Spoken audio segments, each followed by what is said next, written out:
Okay. Yeah, my name is Vivian Ifoma Emeson, and I work with Center for the Advancement and Protection of the Rights of Vulnerable People.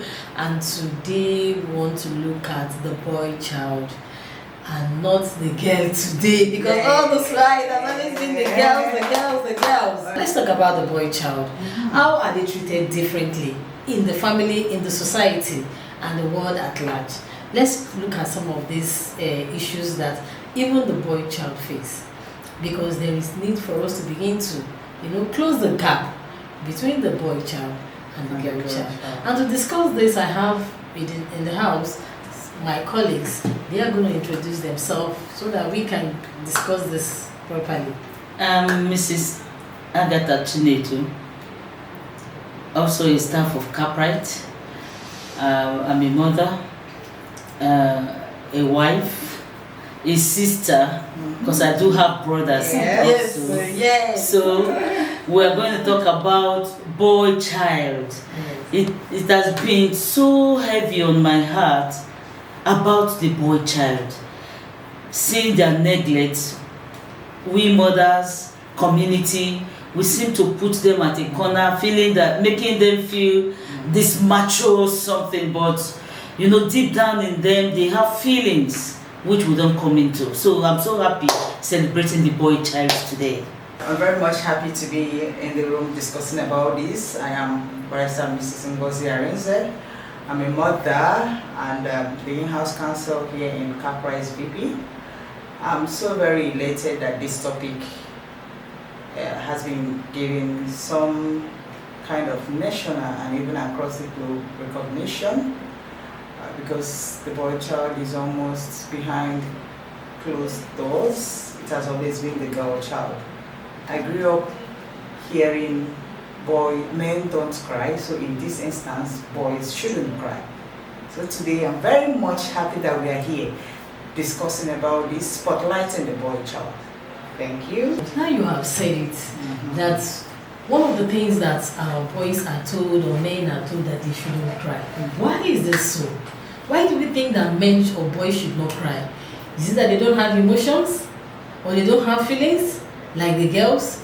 So let's explore this. And what is the harm that this does to them when they don't cry?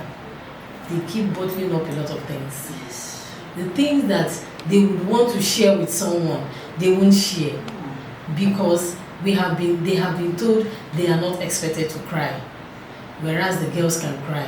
So what do you think will keep the man going when he does not cry? Or how do you think the man is going to survive when he wants to cry and he has been told he should not cry? Let me first of all say that crying does a whole lot of good, because in crying, the bottle of emotions kind of escapes. And in escaping, one's mind is decompressed, psychologically, physically too. So crying does a whole lot of good. Even when a child is bettered, the child is is expected to cry. So in the case of the boy child from that tender age, it's made to understand that he is a protector. He's the one that should protect. And as someone who defends, you are not meant to be seen as a weakling. You are not meant to cry. Crying shows that you are weak. So from that very young age, if you're a boy of 4 years old that has sisters who are way older than him, is seen to even protect those older ones. So in that context of bottling emotions, crying belittles in their very young mind, as they have been, I wouldn't want to use the word brainwashed, as the culture has placed them to be, that they are meant to be protectors and they're not meant to be seen as weaklings. So they bottle up, they try to stand firm, hold firm. They cry. They would rather cry inside than cry out in the public. Okay, that's meant for you. But the narrative should be changing. Like my opening statement, I try to discuss, or rather say, the benefits of crying, what crying does. Those in the health department can also attest to whether or not what I say is true. But I'm talking about what I also feel when you cry, when you have some burning emotions and you cry, it tends to relieve you. So the boy child, the narrative is now changing. We should also amplify this very narrative that the boy child can cry, men can cry. They are humans, they have emotions just like women. But now it should change because they are emotional human beings, and it does a whole lot of good for them to express their emotions, either through crying or even through, telling tales of what they are passing through. Another thing is that the society sees them as weakling, just like I said. So a man that comes forth to say, my wife beats me, or I'm a victim of domestic violence, even his fellow men will tell him, what are you saying? Are you not a man? Man up. That's this. That's the phrase, man up. So you see that even their own fellow men, but the narrative is changing. That is why we are here. CAPRIGHTS-VP advances the cause of women and children, including men that comes within the vulnerable populations. Today, that is what we are doing, discussing further. Thank you very much for that contribution. Mrs. Agatha, have you noticed that most of our boys, they look at their fathers as their role model? And they want to start becoming, there is the boss in the house, the man in the house. They also want to give authority. Yes. They also want to be in charge. Yes. Because that's what they see. Yes. And by the time they grow up with that ideology, this is where again the women talks about the inequality that comes in. Because the boy is growing up to see the father being in charge. Yes. And he too must be in charge. So how do we begin to balance this so that they will understand that yes, the girl might be the senior person in the house. Yes. She also should be given that opportunity to play the role of a senior sister. And not because in African setting, even if the boy is the last child, they believe he's the man of the house. This is exactly what I face in my house. Because my first daughter is 15 going to 16. And this boy is just 5 going to 6. And you will see where he wants to claim rights with the senior sister.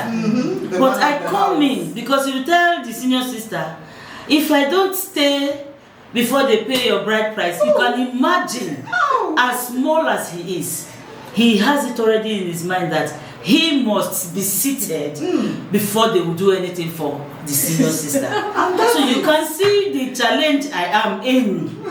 And I have to come in to place the balance. Yes. Because if there's no balance, he can take it out. Yes. And from there, you start disrespecting the senior sister. And before you know, you're already growing in that mentality that I am the man of the house. Everywhere I must take charge. And sorry to interject. This also happened. I've heard about the story where the boy, the smallest, he was even the one that the bride price of the sister was handed over.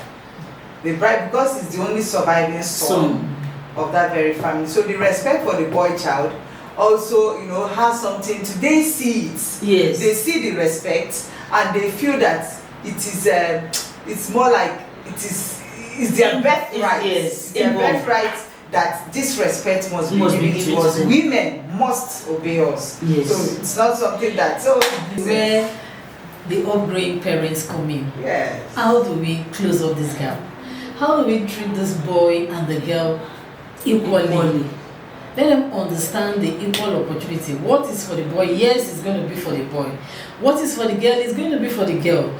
But however, if we don't close this gap, that mentality of, yes, I am the boy, I should be in charge, I should take lead, I should do this, will still be there.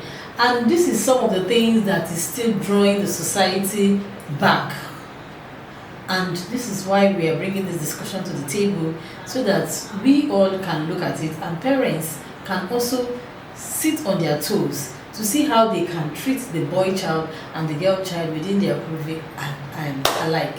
Definitely, still the boy child, every boy child matters, not even those that are living with disabilities. Some things that the boys like, and one of them is football. Can I have this? Wow. Which boy, majority of the boys, they like football. football. And Yes, what else do they like? They like, how's your phone? Where's the iPad? Name the games that they play. Do you know anyone? You should know your son likes games. Share with us. Your son, I always see him in games. Oh, how they like games. PS1, PS2. They like to play some of the games they watch. They like They the like players. games. And you know the players they like. Footballers. You do like this. Do like this. Do like this. Zoo. CR7. Who does zoo? Zoo. That's CR7. Cristiano Ronaldo. Wow. On top of Messi. The way they want to bring these two people, the competition is still alive even till now. Messi and Cristiano Ronaldo. The way children love both of you. The analysis, I don't know when it will end. But today we are just discussing about this beautiful species that God has placed into the human fold. Today, the discussion of the boy child continues. We are saying that they are still as vulnerable as the girl child. They are exposed to abuses. Please, we should look inwardly. We shouldn't kind of foreclose on them and think that because he's a boy, he can handle it. Don't still live the way each of us try to safeguard the girls. We should also do that. Yes, we are saying that. Together we are echoing that the boy child is as vulnerable as the girl child. We should not expose them to harm. We should also be mindful of the spaces they are in. We should listen to them talk, just like our girl child. We should even examine them. The way we examine growing up, mothers will always open your vagina for the girls. Yes, we are mothers. Yes. Majority of us, that happened to us. For them to ascertain, but you hardly see them check on the boys. They don't, but they still, majority of the boys, these young boys, they pass through hell. Yes. Even with relatives. So the focus has been on now, with the narrative is changing, and that is what we are amplifying here today. We are all proud mothers of boys. We love them so well. They make life, anywhere they step in, the room leads, I know your son. I know these boys. The girls will always want to maintain. They will sit prim and proper, but the boys everywhere. And they're always the mother's darlings. Give it to them, give it to them, give it to the boys. So we love you. From me to the boy. How do I analyze? All of us, we are going to do that. For me, the boy is that soft child who at birth, I'm trying to relieve the memories. The birth of a boy child heralds this kind of joy in every home. But I must also say, those who we think are that very strong, they are also very weak. In the sense that I lost my first son, and during those periods or before then, the people that came out, they always say the boys are very weak. I don't know if you heard that. Even for miscarriage cases, they'll say, anybody say, it's a boy. It's a boy. Yeah, it's a boy. That the women usually fight.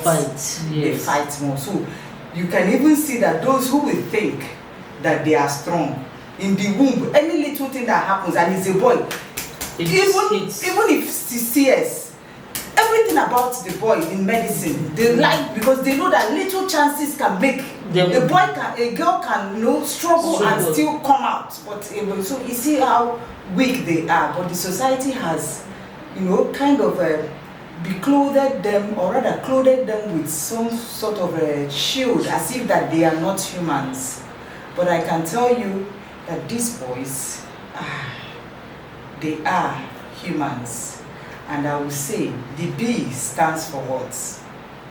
I am bold. The O stands for what? Yes, mommy. Yes, daddy. I will be obedient to you. I will respect my elders. In all of this, I'm going to be obedient. That is good. And the Y stands for what?